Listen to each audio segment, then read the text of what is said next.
Assalamualaikum warahmatullahi wabarakatuh. Perkenalkan, nama saya Lintang Maira Putra dengan NIM 2410952006. Di sini saya akan menjelaskan analisa saya tentang modul 1, yaitu potensiometer, tahanan geser, dan jembatan Wheatstone. Yang pertama itu adalah analisa karakteristik setiap alat ukur yang digunakan. Yang pertamanya adalah multimeter. Multimeter adalah alat ukur listrik yang bisa mengukur berapa besaran sekaligus, seperti tegangan, arus listrik, resistansi. Jenis multimeter ada dua, yaitu analog. Yang analog yaitu menggunakan jarum penunjuk, lebih responsif terhadap perubahan kecil tetapi sulit dibaca. Yang kedua digital, menampilkan angka langsung di layar, lebih akurat dan mudah digunakan. Cara pemakaiannya itu pilih mode pengukuran, ada V untuk tegangan, A untuk arus, ohm untuk resistansi. Sambungkan prob merah ke terminal positif dan hitam ke negatif, dan pastikan memilih rentang pengukuran yang sesuai untuk menghindari kerusakan alat. Kelebihannya adalah mengukur arus listrik secara presisi, versi digital lebih akurat dan mudah dibaca. Yang kedua ada ampermeter. Alat ini digunakan khusus untuk mengukur arus listrik dalam rangkaian dengan satuan ampere. Jenis ampermeter ada 3. Yang pertama analog, menggunakan jarum penunjuk, lebih responsif tetapi kurang akurat. Yang kedua digital, menampilkan angka langsung di layar, lebih akurat dan mudah dibaca. Yang ketiga klapmeter, versi khusus yang bisa mengukur arus tanpa harus memutus kabel. Cara pemakaiannya yaitu harus dipasang secara seri dalam rangkaian agar bisa mengukur aliran arus listrik. Gunakan rentang yang lebih tinggi dulu untuk menghindari kerusakan alat.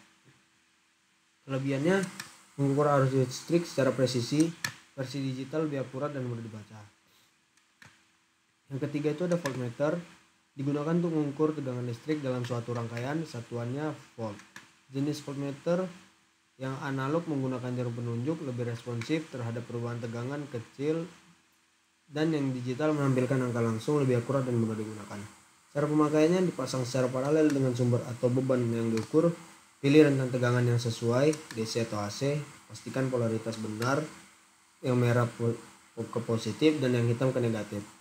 Kelebihannya mudah digunakan, cukup disambungkan ke rangkaian tanpa harus memutus kabel. Versi digital lebih akurat dan mudah dibaca. Yang kedua adalah analisis perbandingan variasi hambatan terhadap nilai arus dan tegangan menggunakan tahanan geser dan potensiometer pada rangkaian seri. Dalam rangkaian seri arus tetap, sedangkan tegangan terbagi sesuai dengan nilai hambatan masing-masing komponen. Hukum Ohm berlaku, yaitu V sama dengan I kali R. Pengaruh tahanan geser yaitu meningkatkan hambatan, arus menurun, tegangan pada komponen lain berubah. Menurunkan hambatan, arus meningkat, tegangan lebih merata. Yang kedua, pengaruh potensiometer sebagai pembagi tegangan, mengatur tegangan di bagian tertentu tanpa mengubah arus keseluruhan secara signifikan. Sebagai pengatur hambatan, efeknya sama seperti tahanan geser, mempengaruhi arus dalam rangkaian. Yang ketiga, analisis perbandingan variasi hambatan terhadap nilai arus dan tegangan menggunakan tahanan geser dan potensiometer pada rangkaian paralel. Dalam rangkaian paralel, tegangan pada setiap cabang tetap sama, sedangkan arus terbagi sesuai dengan nilai hambatan tiap cabang.